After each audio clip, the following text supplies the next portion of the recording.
What's up, everybody, and welcome to another episode of Business and Biceps. And you better wake your ass up, because on today's show, John Fosco and I are going to help you sift through some distractions you could have at home that could be limiting your success. What do you think about that, John? I think everybody has distractions at home, and it's how we deal with them. And the largest distraction probably is for most young people coming up, their significant other, man. It is hard to balance constantly trying to ascend in a career and get better and move up with the pull from your significant other that wants you around. And balancing that lifestyle and keeping them happy is a motherfucking art. And I think we'll break that down. Absolutely. Hey, it's brought to you by NetSuite, John. If you don't know your numbers, you don't know your business. So right now, NetSuite is offering you a valuable insight with a free guide, 7 key strategies to grow your profits at netsuite.com/biceps. Once again, that is netsuite.com/biceps. They got the 7 key strategies to grow your profits. It's free, John. Learn. It's free. It's free. Hey. It's free. $3.99. $3.99. Exactly. So, John, I know you had, we've been opening up a lot of the shows with just some stuff that's going on in the news or sports or whatever. What do you got today? I mean, like we were talking about before we came on, man, our very good friend, President Trump is at it again. Constantly. Not so surprisingly. He is now on the prowl. He's going after 4 quote-unquote progressive Democratic congresswomen. And these are women who, in his words, originally came from countries whose governments, I'm reading a tweet, are a complete and total catastrophe, the worst, most corrupt, and inept anywhere in the world, if they even have a functioning government at all. Now loudly and viciously telling the people of the United States, the greatest and most powerful nation on earth, how our government is to be run. Why don't they go back and help fix the totally broken and crime-infested places from which they came? Then come back and show us how it is done. These places need your help badly. These places need your help bad. You can't leave. You can't leave fast enough. I'm sure that Nancy Pelosi would be very happy to quickly work out free travel arrangements. So let me tell you that the 4 congresswomen he's talking about, one is first off, all 4 are American citizens. Okay. 3 of them were born in this country. And they're females, but keep on going. Right. 3 of them were born in this country, just like Donald Trump. And the other one was born in Somalia and became an American citizen when she was a teen. And the one thing that is the big issue here, and why it's in the news, is you have a Somalian, you have a Muslim, you have a African American, and then you have I don't know what AOC is, maybe I'm not sure if she's Puerto Rican, but she's Hispanic, Latino, something in that range. And he's telling them to go back where they came from, and it's just creating a firestorm because over the course of the history of this country, black people have heard go back to where you came from, Mexicans have heard go back to where you came from, but when you have a president telling American citizens to go back where they came from, I mean, the clear implication is if you're white, you don't need to go back from anywhere. But let's just look at history, right? Like if you're white, you're from somewhere. Europe. You're pretty much European, because our brothers and sisters that are American Indian, I mean, this is their land. We came and we saw and we conquered in many ways that were, questionable and inappropriate. But just for the president to get out there and go after 4 people of color and say, go back where you came from, this is, people are going to look back on this time and say, this is something I never saw previously. and they're never going to see it again, I believe. And I'm really, really starting to get concerned about what's going to happen in 2020 when these two warring sides, right, Trump's base and, the liberal base, clash, because it's going to be intense. It's especially going to be intense if Trump were to lose. Now, I don't think he's going to, but if he were to lose, it's not going down quietly. You know what I'm saying? And all these things are adding up. So these things are relevant. They're relevant for everybody to know and be aware of because it's the climate of our country. You know what I'm saying? Shit's heightened. And man, it's I don't mean to laugh about it because it's not funny, but wow is pretty much like hard, where I'm at. You're laughing because it's hard to believe. It is hard to believe to call an American citizen, right? If these were people that came here illegally, it would be, whatever. These are American citizens that were born here, minus one of them. And the other one is still an American citizen who went through the process to become one. And you're saying go back to where you came from. Well, they came from nowhere. They were born here. It's like saying if your heritage is German, right, and you're white, go back to fucking Germany. It's like go back to Italy, Fosco. right. But that would never be said because we are the devil white man. But so I just I'm baffled, bro. I'm just baffled. Yeah, what's the other thought that just popped in my head while you were talking was not only could it be kind of crazy in 2020 if he doesn't win, which I believe he's probably going to win too, is what about in 2024 when he's done? Like, let's say he does win in 2020 and then the reign is over after 8 years. The reign, that's where King Donald. That's where it could turn if he had another X amount of years to do what he's doing. Is it at the point where then he is like, fuck it, I ain't leaving? Well, I don't know. You know what I'm saying? Like, can it get to that, Johnny?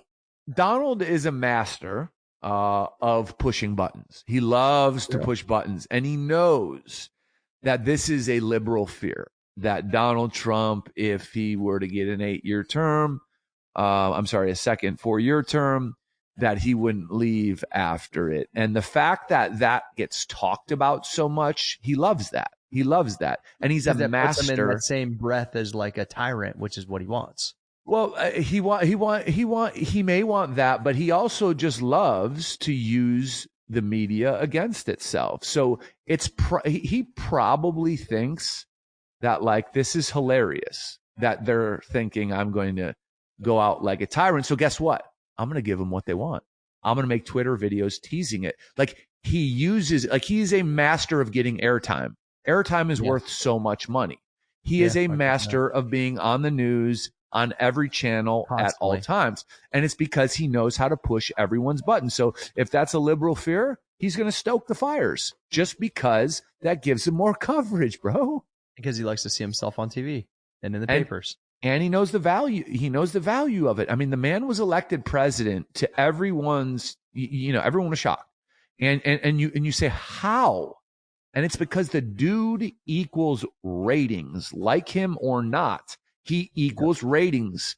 And this is just another strategy. It's like, oh, we're scared of this. Okay, cool. I'm going to use that to fucking scare them more because then they're going to talk about me more. I'm going to be all over every TV network every day, all day. Well, and like I remember when Arnold took over for The Apprentice, after the first episode came through, his ratings were lower than Trump's, and Trump was tweeting him how bad his ratings were and how he sucked and how Trump was so much better. It was unbelievable. Like, I thought there was like, they were communicating like him helping out as Trump was president. And it was like total warfare of how bad Arnold sucked and how he's tanking the show. It's unbelievable, dude. Anything that can draw a comparison between him and someone else. I think we saw this at the onset of his election when he was inaugurated, and he claimed that he got a larger crowd than Barack Obama, and there was like factually that was disproven, but he doesn't believe that. Like everything that can be compared to him, he's going to engage in a battle over. You know what I'm saying?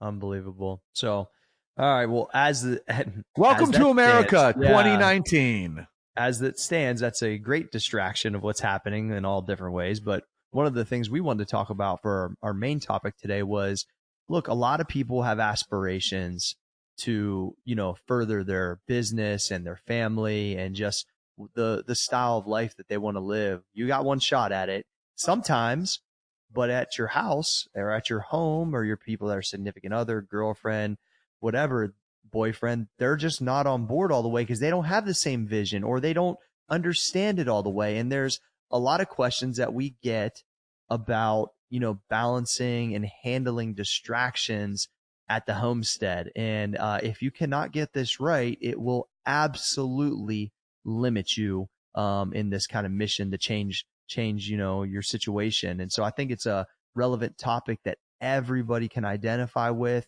And I'm really looking forward to just kind of hearing your thoughts on it, John. Yeah. I mean, my first statement would be, I think, a piece of advice.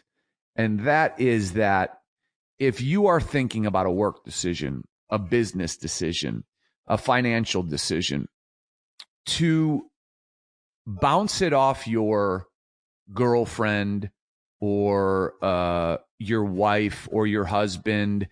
I think there's two levels. There's when you have kids and when you don't. I'm speaking to when you don't.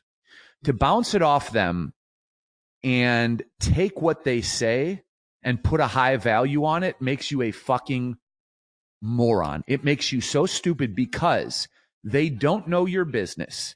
They don't know your money. They don't know your company. They don't know the politics of your company. They don't know what you want and what you're working for. So they're only coming from an angle that is ill-informed. It's interpretive, is based on their opinion. They are not in the fray. They are not in the foxhole of your work. So if you share something with them and their opinion weighs heavily on you, you are stupid. You are stupid because they are not informed about what you're doing, the structure of your business, the company you work for. And to put stock in that is going to lead you down the wrong path because they don't have the information that's necessary. Yeah. I mean, it's massive. I think that, and I've had this from men and women both have asked me this quite a bit, just because I've been with Rach for so long. And like, if you even, Rachel's Instagram, how they have like bios, her bio literally says, and this was, I didn't even know she put this up, but it was like, she's balancing family, fitness, and a husband with a crazy drive. Like that's how she describes what she does. And that's, she's talking about taking it into the bedroom. Is that what that? Well, that too, Johnny. You already know. Hey-o. Cory G Fitness. Let's go. Good for that D. Drive for greatness. That's what she wrote. So listen, greatness in all aspects. But there at we the end go. of the day, that's one of the things we both get the most things about. And if I think about, and I think your point is dead on about pre-kids and after kids, there's a different kind of set of rules. And even when we lived together, but we weren't married, I only would bring things to Rach, and still even nowadays, when I know it's going to absolutely impact something that it's going to need, a big change of some sort. Like when I'm working on stuff or things of that, like we don't really talk about business items a whole bunch because, like you said, she's not informed. Maybe she was way more back in the day when I was just doing personal training. That might have had a little something more. But like as business grew and her role grew of handling mostly the family items, like I never really would come through unless I was really something bugging me. And I'm like, man, I just need, Ray, I need your opinion on this from a standpoint of like, just to hear your thoughts. Like, if I give her enough context, but to go home and then only take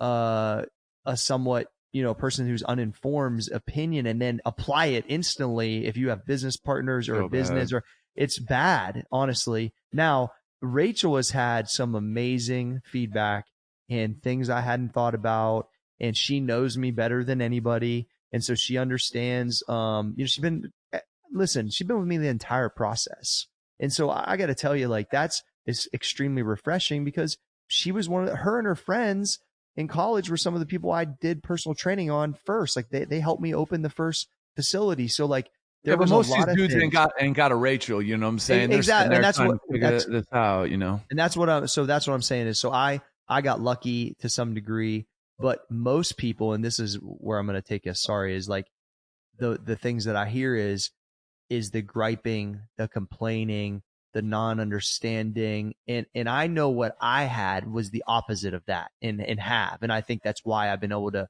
try to balance it. When you have the opposite and you have static at home to that level, doesn't, whether it's male or female, you're fucked. Because if you go out and someone called slay the dragon and you're busting your fucking ass and you have all this aspiration and you come home to a negative fucking mess that is only pulling because of their own selfish thing, not because of, you know, in a non-supportive way, almost sabotaging what you're trying to do. Dude, that shit, it's literally going to always hold you back. And there's people I know that have stayed with people and have never ascended to the spot they want because when they come home, that's what happens. And until you get that shit cleared up, you're fucked. You are fucked. So you either have the wrong person or you need to be by yourself. And there's a couple ways to do this, but I'm telling you, this is a massive limiting factor that has held tons of people back because they just won't change it. Man, to me, it's about fairness, right? Now, and I'm speaking more to the person who has like a long-term girlfriend, living girlfriend, whatever. It's about fairness. So if you're out there working your ass off and your girl is maybe not on a career path like you and has a lot more free time, you know, it's about doing your part. So you're doing your part to try to provide a lifestyle and try to provide a future that potentially sets both of you up or is setting you guys up currently. And if you walk home to someone who's not appreciative and they don't understand that it's only fair for them to pull their weight. So if you pulling your weight is working, bringing home money that pays the bills, bringing home money from a job that allows you guys to have a social life, and they're just like putting chores on you and looking at it like, okay, in the household, it's 50-50. No, fuck that. No, fuck that. Like the household, you have all this time while I'm working, supporting this motherfucking household, if you will, in our relationship. Don't fucking tell me I got to fucking sweep the goddamn floor when you've been home for 8 hours. Get the fuck out of here.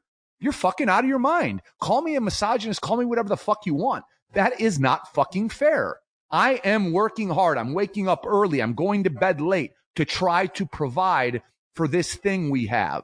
Don't fucking tell me to fucking cook dinner. Don't tell me to go pick up dinner. I've been busy creating something that can pay for dinner. Like this is about fairness. It's about equality. But so many people take that shit they take it for advantage, dude. They take advantage of the person and they take the situation for advantage. And if you accept it, it's your fault. You're the sucker. You're the motherfucking sucker. If you walk home after a long day of work and you let someone tell you what to do after they ain't done shit, are you like you're the fucking problem. They're not. They're just an asshole. You're the problem. Hey, to that person, I say, wake the fuck up, yo. Like if you're out busting your ass and you come home and man or woman, doesn't matter, their ass has been sitting on the couch for 8 hours. You done got up and trained. You fucking worked your ass off. You stressed out. Fasted. You're anabolic fasting. You got stacked. You got stacked. You're doing all these things and you come home and they're like just still sitting on the couch like, yo, what are we doing tonight? Are you trying to get like, dude, I've seen all these questions. And motherfucker, I would tell guys like, yo, you got to get rid of that girlfriend. Because if that's the shit like, I'm fucking on the couch, motherfucker. That's what about I'm saying. you? So, but it's that it's almost like I'm playing Assassin's Creed Origins. I'm going back to Egypt. It becomes more of like an entitlement thing that starts to happen, but you're running every which way. And then you got this other pressure on top of. That's what I'm trying to get at is that will literally disintegrate what your aspirations are, if you keep coming home, because eventually, just like anything else we talk about, the 5 people you hang out with all the time, you start to mimic a lot of their actions. Well, check this out. If the person you're spending the most time with at your crib is fucking negative, is pulling you, is distracting you, and doesn't have your best interests or your family's best interests, and sometimes they might be unaware of it, and sometimes it's their own insecurity, it doesn't matter. That's you gotta their deal. fucking Go to call a fucking exactly. psychologist. You gotta call it what it is, though. You gotta call it what it is, because look, I was on a path of what I wanted to do. I was extremely upfront with Rach and said, look, you are signing up for some fucking craziness. Like, straight up. You are signing, and I've said this so many times over my career of being with her and 20 plus years. I've said, remember what you signed up for. Now, depending on the timing of that is whether how it's taken. But at the end of the day, that's what I was like, yo, you knew this is what I was out to do. You've been unbelievably supportive. And sometimes I have to remind her that's what we signed up for. And sometimes she has to remind me I signed up to be a dad too. So meaning from the standpoint of like what we talk about, hey, when the kids are there, there's a little different equation. There's a much different workflow before we had kids and after we had kids. And that's part of what I put on myself, because I want to be the dad that my dad wasn't to me. And so that's really important to me. And that's what but I also want to provide at a level that, you know, maybe no one thought was even possible. And so there's a struggle internally that always happens like that. But if you don't have a great partner to help with all that and to take up the time whenever you're not there, but be supportive in the venture, you're fucked. And so you'd be better off being on your own, because if you have true aspirations to do something of some value, it takes a lot of fucking work, man. And it takes a lot of fucking pushing through shit and perseverance. And you have to have a support structure. If your support structure ain't there, you're dead in the water, man. You just are dead in the fucking water. Change is part of life, guys. And, you know, the odds that you're going to marry the person you're dating, think how many people you've dated, right? And so run those numbers. So you can probably figure out the odds that you're going to marry the person you're dating. Now, if that person is appreciative, see, like being appreciative and being understanding, and I think giving your partner the credit they deserve, like, dude, you just worked a long day. What can I do to help? Like, just the awareness of, hey, I understand you're working like this. I'm not.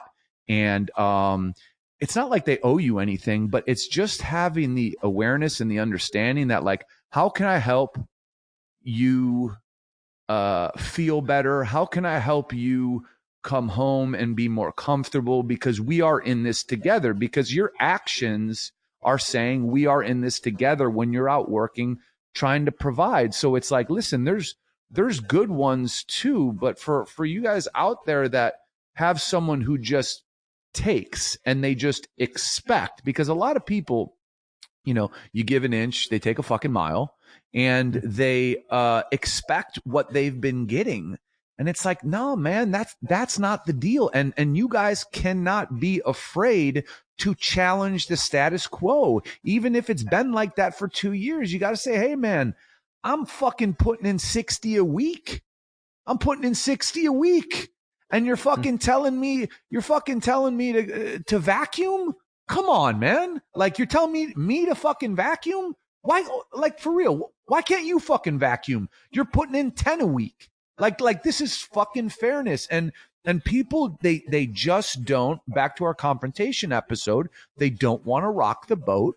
They don't want to upset what they have, but it is inevitable that steam is going to come to your fucking ears and you're going to explode if you are suppressed like this. And what happens more often than not is that steam and that anger, it comes out on the wrong people, because you've been so conditioned to not put that anger where it belongs, because you don't want to fuck up what you think is your partner for life, when in actuality, it's a motherfucking divorce waiting to happen, because anyone who would treat you like that would take you to the fucking cleaners once you marry them. I promise you that. Ask my brother. Sorry, Dom.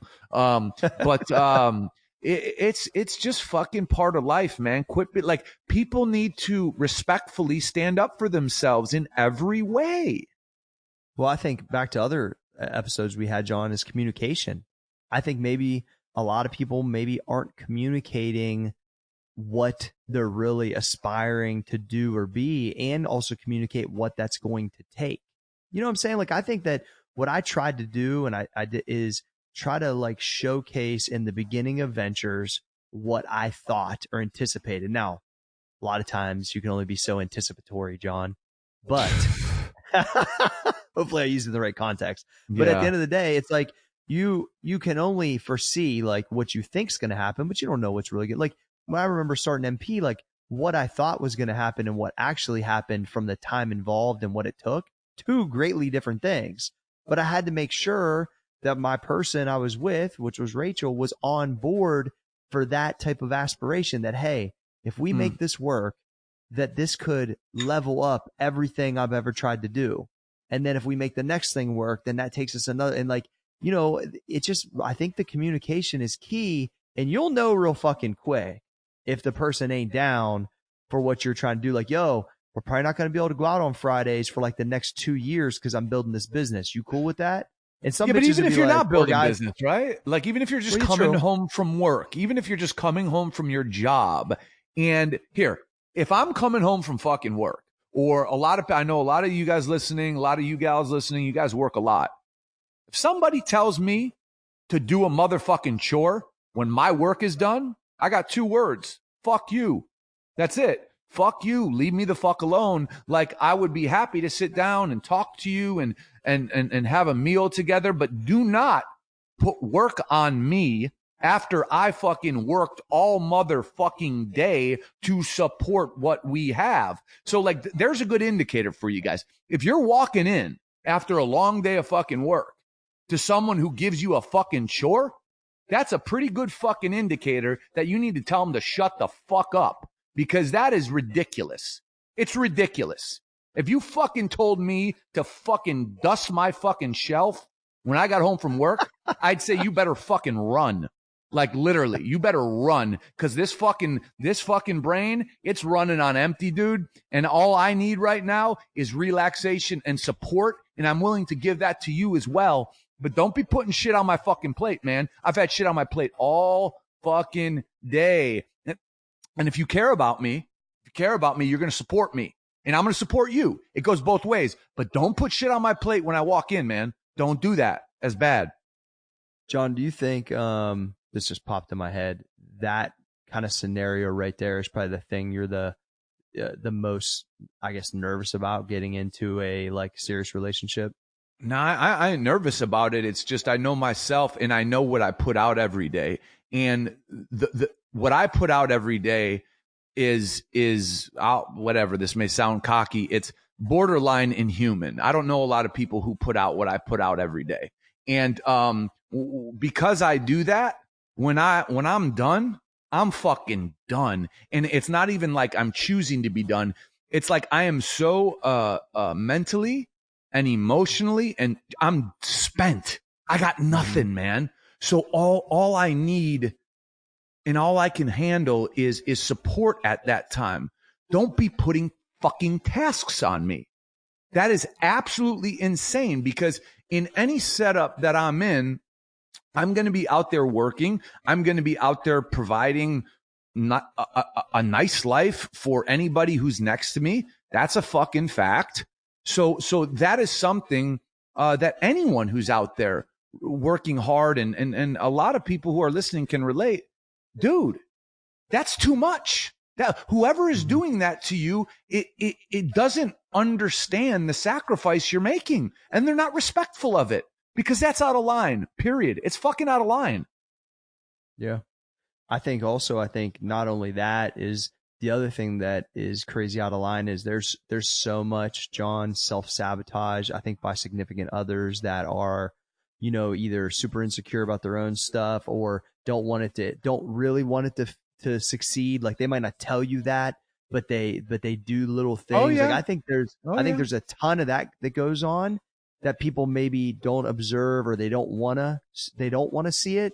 You know what I'm saying? Like, because I think a lot of people, they see things and are like, they didn't do that on purpose. They probably did, because they really know if your shit really does succeed, that you're probably going to be around less and that you're probably not going to care about them as much. And a lot of that becomes very selfish behavior. And I'm telling you, like, I've seen all of this stuff and within business partners or friends, or I've seen it in questions over all the years of we've been podcasting. Like, these scenarios are so fucking real. And every person I've actually personally known that's cleared up these things and either got a better partner, man or female, or got rid of the person that is acting like that, then it like opens up the gates of, of new opportunity, because they don't have this static when they walk into their house. They don't have this negative undertone when dude, you spend so much time at your house usually, right? Like when you're not at work, you're usually at your crib. So if half the time you're at work or you're building a business or doing something positive, and the other half you're getting fucking nagged at and people are like kind of lightweight self-sabotaging, you're like, what do you think is going to win out? Well, usually they're going to cancel out and you're going to go nowhere, or you're going to go backwards. Yeah. And so just be mindful. Like, you might be a person listening right fucking now, and you might be wondering, why is my success stalled? Maybe you're not looking deep enough. Maybe it's not you. Maybe it's the people or the person you're spending almost all your time with, and you don't want to really see what's limiting you. That could be exactly what's limiting you. And maybe your communication's not good enough. Maybe you need a new motherfucking partner. Like, shit, it's probably right there. Yeah, man. If the person you're spending your time with outside of work has the most influence on your in work or in business decisions, you're nothing but a fool. I mean, like I don't know what else to call you but a fucking fool. Like, that you need to be able to stand up for yourself. And if you are a cunning, smart businessman or businesswoman, you got to fucking know that their thoughts and opinions, there's a fucking cabinet for that shit. You can hear it and you can answer to certain stuff. But if it's the number one effector of how you make decisions, you're a goddamn fool. And I'll tell you something else. When you were just talking about like self-sabotage and this and that, I've had like 2 girlfriends who basically through action, I got them to admit, because it was obvious, that they were competitive with me. And I was like, how the fuck are you competitive with me? Competing against you. like it's the last thing I ever would want. Number one, if we're in a relationship together, why are we not supportive of each other? And it just comes out. It's like, well, what you do, and your work, you do it well, and you've gotten these things, and da da da da da. I'm like, so wait. If you cared about me, wouldn't that make you happy? And it's because they want to be something. They want to be someone. And hopefully in due time, they are, someone. That's a subjective statement. But like in terms of success, and they get upset because the checks are coming my way, not their way. And I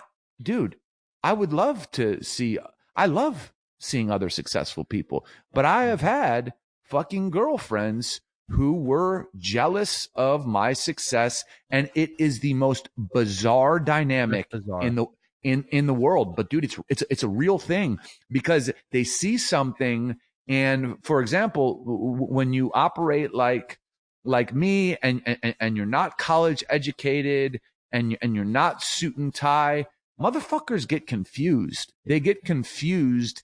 And they don't think, they can't put it all together, because they're like, oh, my friend has a consulting job. This other person does IT, and they're not even as successful. They just don't get it. So if you have somebody at home who is like fucking on the side rooting against you, and you can feel that energy, bro, get it the fuck out like I did. I gave it a swift backhand, not the person literally. I gave the relationship a swift backhand, because it was mentally affecting me, because it took me a little bit of time to figure it out. And then once I did, I was like, get the fuck out of here. Well, and that's why I think a lot of people might not be competing from a numbers standpoint, which that would be a weird deal, but they're competing for time.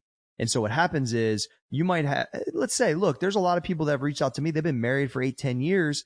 And all of a sudden the guy or the female woke up and said, you know what? I want more for myself. And my wife is used, or my husband is used to this type of lifestyle, and they don't know what it's really going to take. And then what happens is what it does do, especially early in a business, it takes from them. It's the time, and they're not used to that. So they think, well, shit, I need to do this or this because I'm going to get that time. They start to compete for the time because of something. But guess what? If you want to live different than you're living now, you have to have a sacrifice, and that person has to be on board to sacrifice that with you and to take up all the things that John's speaking about. You're not 50% on that shit no more. That shit changes. That went out the window because you're 100% on what you're trying to focus on. That other shit you need help with.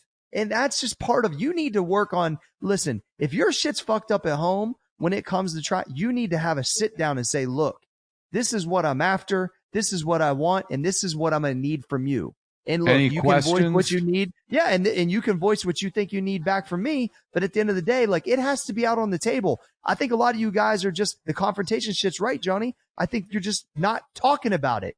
You have to fucking talk about it because you are not going to get there. I'm telling you, like, it took a fucking ton of communication between Rachel and I to fucking try to get to where I've been right now. It has taken a ton of communication because if you're afraid of your girlfriend, you're a bitch. Dude, if you're afraid of your girlfriend, you're a bitch. She doesn't think like me. She understands me, but she doesn't think like me. She doesn't know how crazy I really am. Like, over 20 years, I think she's figured it out, but she doesn't have the same aspirations that I have. So communicating how I really feel, like when I explain the way I really think about what I'm trying to do, then it starts to make more sense, but she can't get inside my head and I can't get inside her head. No. So you have to communicate those things. And John, literally the way that you explain it, if that's really how you think, when you do have a girl that you want to have around, she needs to know John Fosco comes home and this is what he expects. Hopefully you can live with that. And if you can't, then we probably can't be together. Hey, head for the mountains. That's what I'm saying. But that's literally Bush beer, one of my favorite marketing campaigns ever. Head for the mountains of Bush beer in the 80s. I was a young child. A lot of people, don't know a lot about your personal stuff, right? So there's a lot of things that she might flip back and say, hey, but on Saturday, like, I want to make sure we go see live music. And you might be like, fuck yeah. You know what I'm saying? Like, that's what I'm getting at. So there's a thing that's like, it would come back to you. That's my business. Yes. Absolutely. Listen. Yeah. I mean, weekends, whatever. I'm just talking about dudes who are sitting listening and they're afraid to be honest with their girlfriend. And I just think, just a fucking straight up chin check for you guys. You're soft. Like, please understand this. You're soft. And you are the creator of your problems. And you can go cry and I'll fucking FedEx you a box of Kleenex. I will. You can go cry because you're not getting what you need. You're not getting what you need because you're not fucking looking someone in the eye, telling them and asking for it. You're soft. You're soft. Like, do something. I'm talking to you. You're soft. Do something about it, or else your life, you're going to be a fucking puppet and someone else is going to be pulling the strings because you're a fucking pussy. Ooh, I think it's a great way to wrap it up. What it is. I mean, it really comes down to, if you really have this aspiration and this want to be better, then you got to handle all this shit. It's important or it ain't going to ever happen. So you got to handle what else business out in the streets. You know what I'm saying? Out in the streets, John. You know what else they should do? They should download, John, for free. Right now, NetSuite is offering you valuable insights for a free guide. 7 key strategies to grow your profits at netsuite.com/biceps. That is netsuite.com/biceps to get that free book, John, the free guide, which is amazing. I think to get that hitter. Hey, to get that hitter, gang. I think that guy, I think the guide you just gave him right now in this episode is going to help him a ton, bro. They got that hitter. Yeah. They got that hitter, boy. So, all right, guys, listen, make sure you guys send us any messages. If you want to hear some stuff on the podcast, make sure you just DM at Biz and Biceps on IG. We love hearing back from you. Make sure you subscribe, share it with all your friends. And at the end of the day, we out of here, Johnny. We out, dude. Johnny Fosco! G. Can the podcast be stopped? The podcast can't be stopped. Mother, Bitch. tell your children not to walk my way. Danzig, Glenn Danzig. Danzig. Mother.